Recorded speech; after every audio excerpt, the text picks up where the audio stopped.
And now, tonight's presentation from radio's outstanding theater of thrills, Suspense.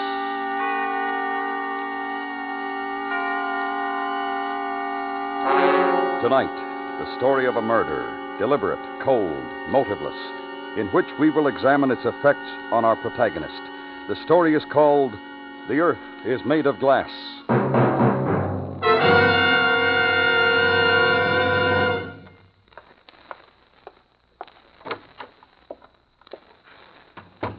Good morning, Dr. West. Oh, good morning, Miss Adams. I've brought down the night charts from the fourth floor. And I'll look them over. What sort of night did you have? Fairly quiet, Doctor. No new cases. If there were, I don't know where you'd put them. Well, we have one vacant bed this morning, 436. Mr. Steele? Yes, he died about 4 a.m. Surprised he held on that long. I thought you might be upset, Doctor. I mean, the day supervisor, Miss Rosenberg, told me you and Mr. Steele were either related or very close friends. No, not at all. Mr. Steele suffered certain delusions. Just before he died, he asked me to give you this, Dr. West. It's some kind of diary or journal. He said he owed it to you, that it was in compensation. Very well, leave it on the desk. I'll ask who's in charge of settling his estate. All right, Doctor. I looked at the first few pages. It's very strange. Oh? Well, I'm going off duty. Very well, Miss Adams. I'll see you tomorrow. Yes, Doctor. The Journal of Richard Thomas Steele. Strange. He tore out a good many pages. Everything up to July 26th. That's only a month ago. Why on earth did he leave it to me? Who do you think I was? Poor devil, there was certainly something torturing him. July 26th, an extremely depressing day. From early morning on, the air was hot, heavy, sticky. I stayed indoors.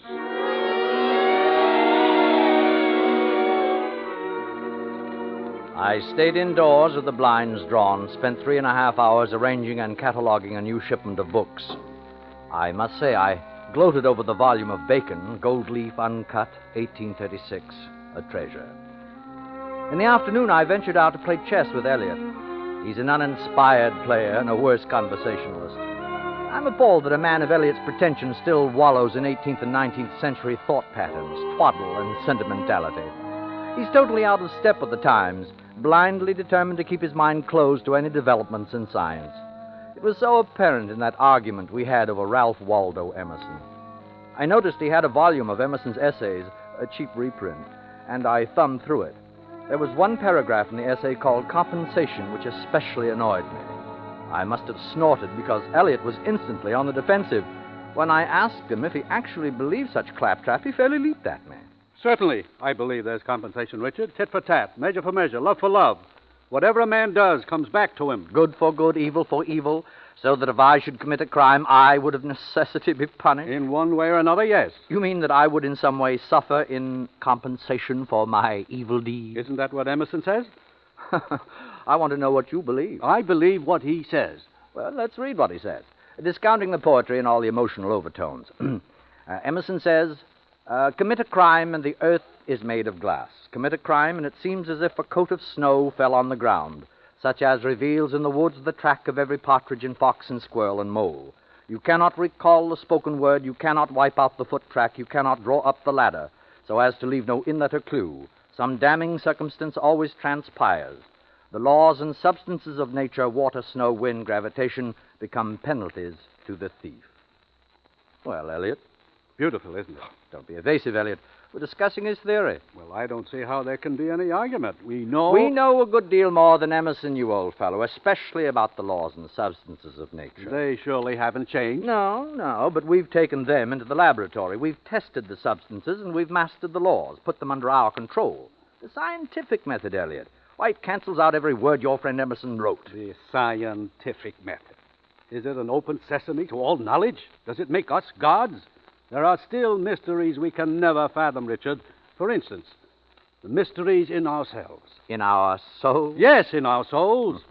And whatever it is we have that cannot be weighed or tested, yet which manifests itself in every good or evil thing we do. Say you commit a murder.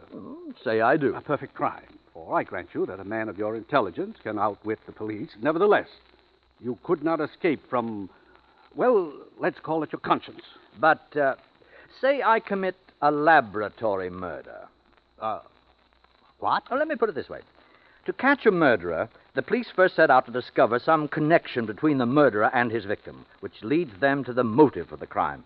And when a murderer is caught by his own conscience, it is also through his connection with his victim, his emotional connection.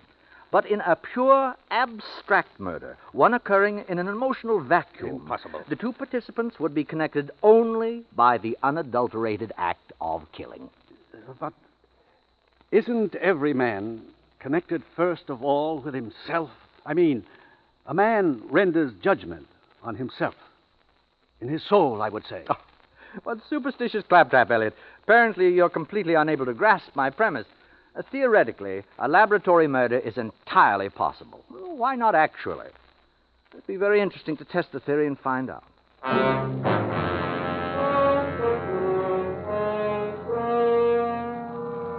July 28th. The weather continues warm, humidity high. This is the last summer I shall spend in New York. Today, I roamed around my library, read a little, thought a great deal. It's odd how I keep referring back to my conversation with Elliot. Abstract murder. A laboratory murder. I jotted down one or two theoretical points today. An amusing project in such hot weather.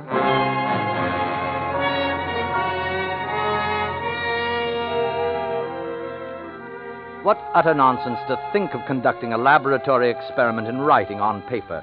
Why, it's a contradiction in terms. The core of the scientific method is to prove theory in life. So, let us proceed actually to create a pure murder. A murder committed, as I said to Elliot, in a material and emotional vacuum. A murder of someone with whom I have no connection, whom I have no possible reason to kill. But I will decide how to choose my victim after I've made all the other preparations and have purchased the necessary equipment. Gloves, sir? What kind of gloves? Oh, any kind of gloves? But I mean, what do you want them for? Driving, gardening? I want gloves I can use for almost anything. Oh, well, now, we call these utility gloves. Oh, yes, those are excellent. Yes, what size, sir? Any size, medium. Now, these look just about... No, I don't want to try them on. I'll take them as they are. Just wrap them up. You know, I'm very fond of a genuine old-fashioned hardware store like this one. Well, lots of people tell me that, sir. Anything special you're looking for? No, I suppose I'm just browsing. Oh, yes. What are those, ice picks? Yes, sir. Quite a selection. Screwdrivers and... Oh, there's something I want. A knife? One of those. Well, to be fair with you, sir, those are pretty poor knives. That's why they're marked down. Too big for paring, too small for carving. Just knives. That's about it. The best possible recommendation. I'll take one.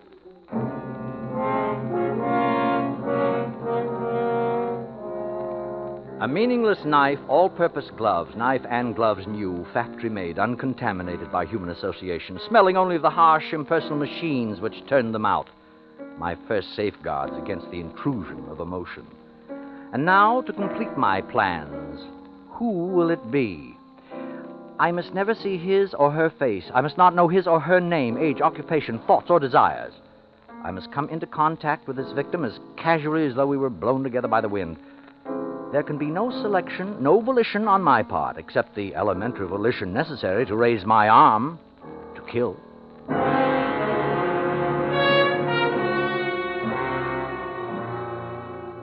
July 30th. The exact record of what has occurred. I must write it down now while it's fresh in my mind. I'll be absolutely precise and objective. Very well, then. At exactly 10 p.m. tonight, I left my house wearing the new gloves and carrying the knife in my right-hand coat pocket. I walked an undetermined number of blocks, turning corners at random, taking care to observe no street signs or landmarks. I observed only one thing, that there were many people on the street. In fact, I became aware that I was pushing through a rather dense crowd. I walked on with difficulty, but not once did I allow myself to become conscious of the exact nature of my surroundings. Then, at last, I found my progress through the crowd blocked by what I can only describe as a human back. I raised the knife and drove it into the back with all my force. I continued walking without haste, pausing only a fraction of a second to hear. He's dead. He's dead. He's dead, yes. I paused just long enough to hear, thus confirmed my unqualified belief that without any possible consequence to myself, I had taken another human being's life.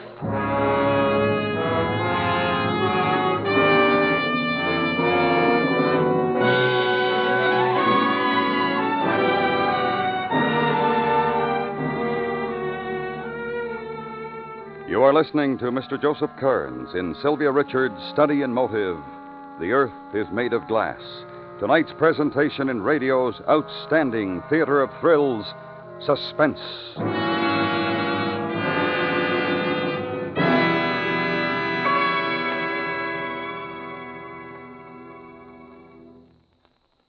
This is Flag Week, when all patriotic organizations urge all patriotic Americans to display their stars and stripes. Your flag, hanging on high, tells all who pass that America truly is one nation indivisible. Give new glory to old glory by showing your country's colors during Flag Week and on all patriotic holidays, national and local. And now, we bring back to our Hollywood soundstage Mr. Joseph Kearns in Elliot Lewis's production of The Earth is Made of Glass, a tale well calculated to keep you in suspense.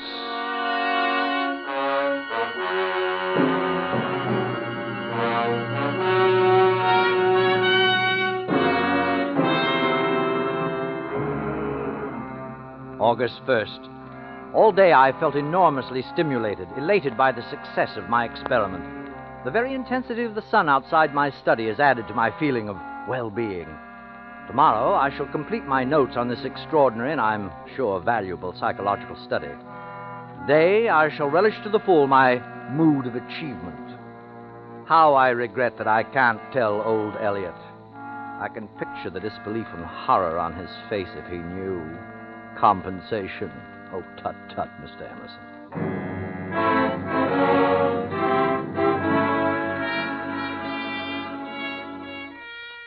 August 3rd. Yesterday I was unable to write in my journal because of the excessive heat and because I suffered from a headache and a vibration in my ears. Today I'm forcing myself to write to have on record the final control in my experiment, my laboratory murder. To assure complete ignorance of the identity of my victim, I have read no newspaper and will not read any for a period of 2 or 3 weeks. Nor will I hold conversation with anyone apt to be morbidly interested in murder, as reported in the tabloid press.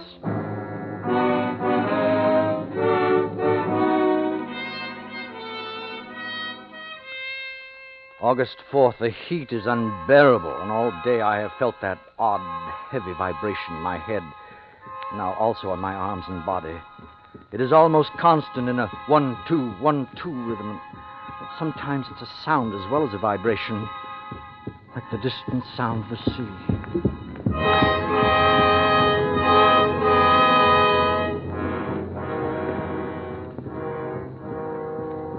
I must consult a doctor. Last night I was kept awake by the throbbing in my head, and toward morning I was subjected to a new agony. Very softly at first, but louder and louder, like voices heard in delirium. My head became filled with an almost hysterical babbling. Not for an instant have the voices stopped or even paused. They seemed to keep time with the reverberation of my heart.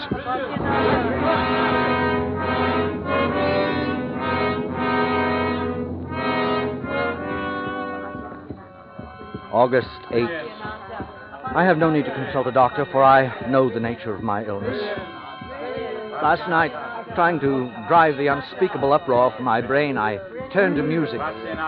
But when I put the record on the machine, Schnabel's recording of Beethoven's F minor sonata, the Appassionata, the sound in the voices rose to a bedlam, shrieking, drowned out the music. And then I knew, in spite of every precaution, my laboratory murder had not taken place in a vacuum. Two things had penetrated my shield. First, the voices echoing in my ears, the fragments of speech about a concert, are the same voices I heard in that crowd, rising again and again to the climax of a woman's scream.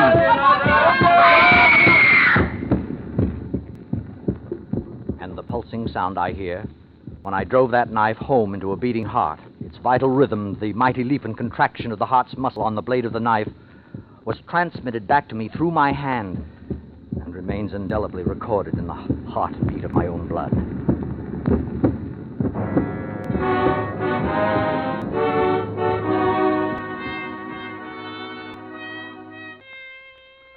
August 11th. During the past hour, the incessant hammering of sound has receded, but I know this respite will be brief. Now, while I'm able to reason, I must discover where I erred and act swiftly to correct my error. There's no turning back. The death I caused is an accomplished fact, and each day I remember something more. Today, suddenly, like a photograph imprinted on my brain, I saw the black collar of his coat, his gray hat, and between his clipped, silky, reddish hair. And I had and still have an insatiable desire to turn his head around to see his face. Perhaps there's only one course for me to take: to reverse my plan, learn everything about my victim, every possible detail, create for myself a total portrait, and then discard it in its entirety. Learn his name, age, address, all the statistics of his life. Oh, I beg your pardon, miss. Where are the newspaper files? What dates did you wish to see? The week of July 30th. Which paper? The Times. I'll start with that. Now, just a moment. I want them for the whole week. Yes. Well, here are all the copies for July, bound. And these loose ones are August, so far. Oh, thank you. Now, don't take them out of the reading room and return them to the desk when you're through, please. Yes, thank you, I will. I opened the bound volume near the end and immediately saw his picture, page 1, center. The photograph was blurred, but without reading a word, I recognized him because he matched his hair. I mean, his face went with the back of the head I had seen.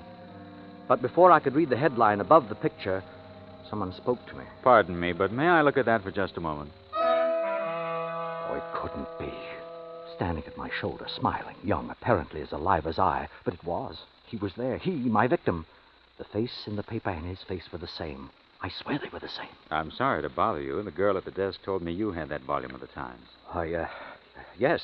There's an item I wanted to see in the July 30th issue. I'd wait, but I have to catch a train. If I'm late, my wife worries. You know how it is.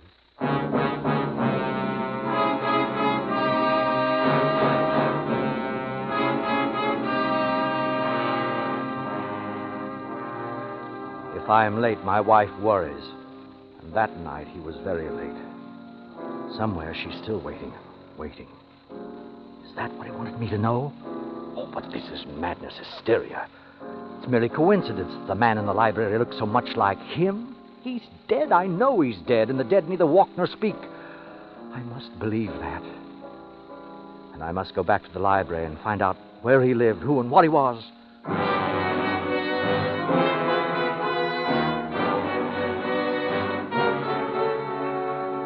August 15th. I'm beyond all human help. I can confide the terrors I live with only to the pages of this journal. Today I went to Riverside, to a quiet street where he had lived, a tree-lined street running down to the Hudson River. I walked past his house, number 246 Palisades Road. A young woman on the front porch was trimming a morning glory vine. I ached to speak to her and ask her name, but the words stuck in my throat.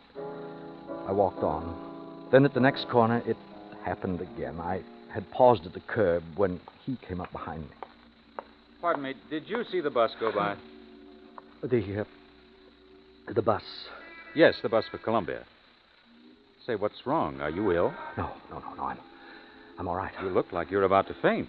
I'm all right. I live right near here. If you want to lie down... No, please, I'm all right. My house is just down the block. No, please, no, Well, it's up to you. I can't make you come, but I hate to see you suffer needlessly.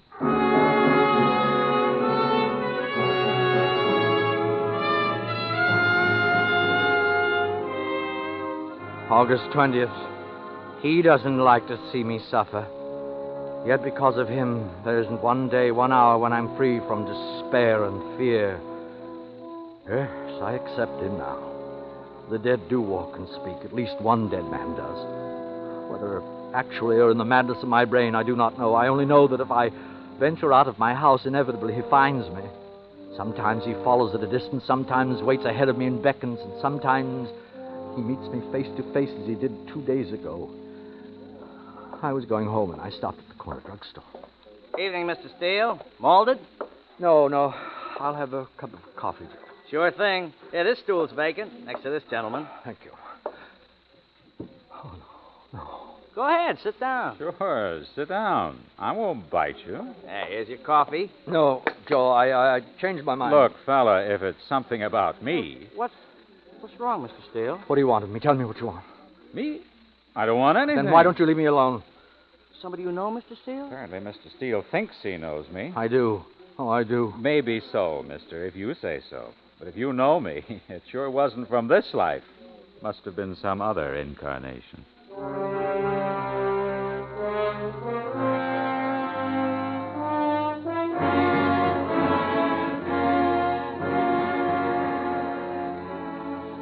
That was the evening of the 17th. And yesterday I'd started down the subway steps at 53rd Street. After looking all around to make sure he was nowhere near.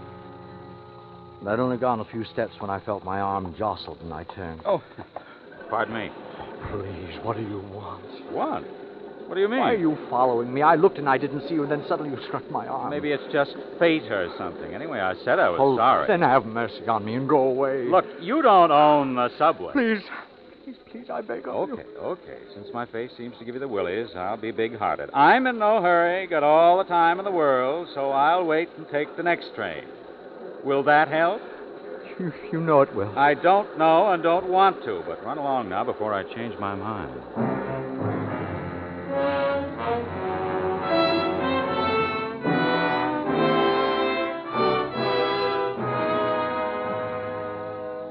August 26th. What will you have, quoth God? Pay for it and take it. Well, I have paid, and I must now take. For today I learned the cure for all my pain and torment. Today the course I have to take is clear. Today, on a deserted path nearing Fifth Avenue, I saw him again. He was coming directly toward me. I waited. I didn't even try to escape.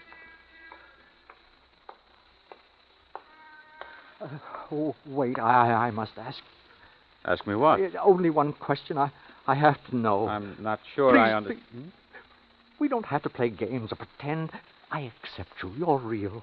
Yes, I guess I'm real And enough. only you can give me the answer. Why me? Please, I can't stand much more. Can't you see? You look sick. If you want me to help you, There's only one way you can help. Only one way. Just answer me. Well, okay. Go ahead. I'll try. Do you believe in compensation? Now, what do you mean by that? I mean, if someone does evil, if I have done evil, must I get evil in return? Well, say it again. Do you believe in good for good, evil for evil? Look, what about killing? Well, there's all sorts of killing. In the war, I killed several people. I know, but senseless killing with no reason. What is the compensation for that? You've asked a pretty complicated question of a pretty simple guy. The only thing that comes to my mind right now is what it says in the Bible, an eye for an eye and a tooth for a tooth. That's what you believe? Well, sure, I guess that's what I believe. Well, does that answer your question?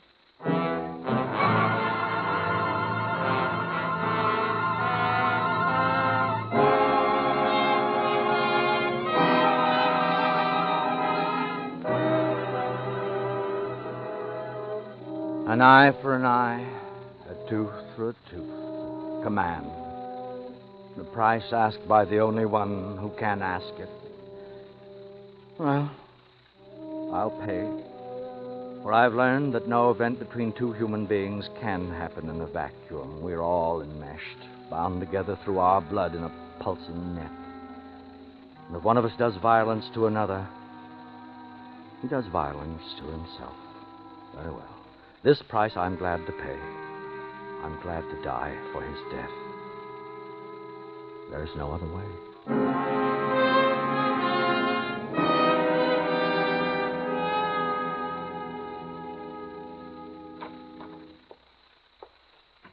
Hello, Mr. Steele. Are you awake? Where am I? In the hospital. How do you feel? Hospital. Oh, but I have to die. Not if we can keep you from it. I have to. Well, you did your best. And what a silly way to do it with a butcher knife. I tell you, you have to let me die. Where's the doctor? Now, lie down, Mr. Steele. The doctor will be here in a minute. I have to make him see. I promised. You promised?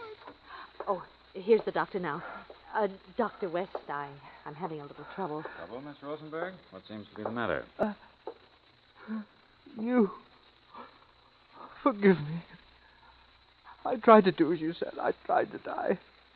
Tell her, please, go away and leave me alone. I promise I'll die.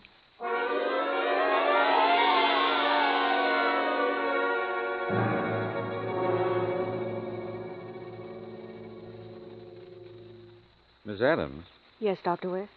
did you finish reading his journal? Yes, Doctor. It's a weird document. Certainly is. What made him think you were the man he killed? That was the nature of his illness. He had a fixed delusion. He looked at me and saw someone else's face. How strange. Yes, but there's something stranger still. When I finished reading this, I called the police and checked. About the murder? Yes, and there was no such murder as he described. Not on July 30th, not ever. He didn't kill anyone? He never drove his knife into a living back. But Richard Steele killed. In his mind. You mean just because he thought of killing? No, he went further than that.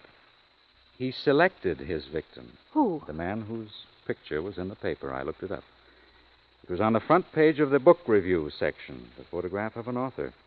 Someone he wanted to kill? Yes. And even for that crime, because he wished for someone's death. The earth was made of glass. There was full compensation. Whose death? Who was it? The author of a new biography called Ralph Waldo Emerson in Our Times. And who was it by? The author was Richard Steele himself.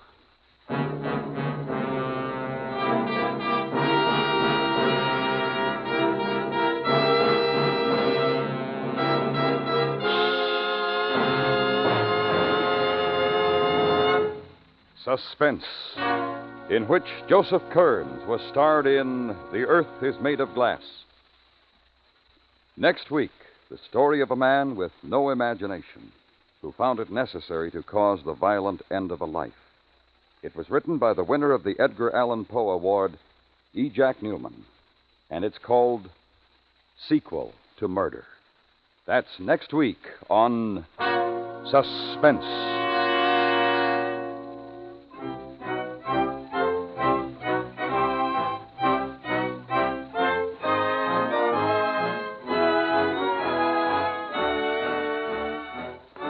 Suspense is produced and directed by Elliott Lewis, with music composed by Lucien Morowick and conducted by Lud Gluskin. The Earth is Made of Glass was written for Suspense by Sylvia Richards. In tonight's story, Joseph Kearns was heard as Mr. Steele. Featured in the cast were Whitfield Connor, Charlotte Lawrence, Herb Butterfield, Jerry Hausner, Paula Winslow, and Junius Matthews.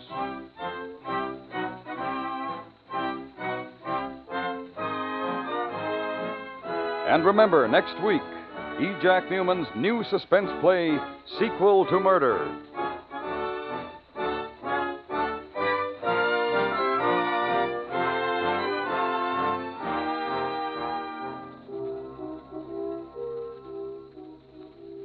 When four noisy people give one noisy party in a Baltimore home, two of the four wind up at the morgue. It's an unsettling bit of business that interested all of Baltimore just a few years ago. And CBS Radio's Crime Classics weighs the available facts for you tomorrow night on most of these stations. Hear all about the death of a Baltimore birdie and friend on Crime Classics tomorrow night. You can join the FBI in Peace and War Wednesdays on the CBS Radio Network.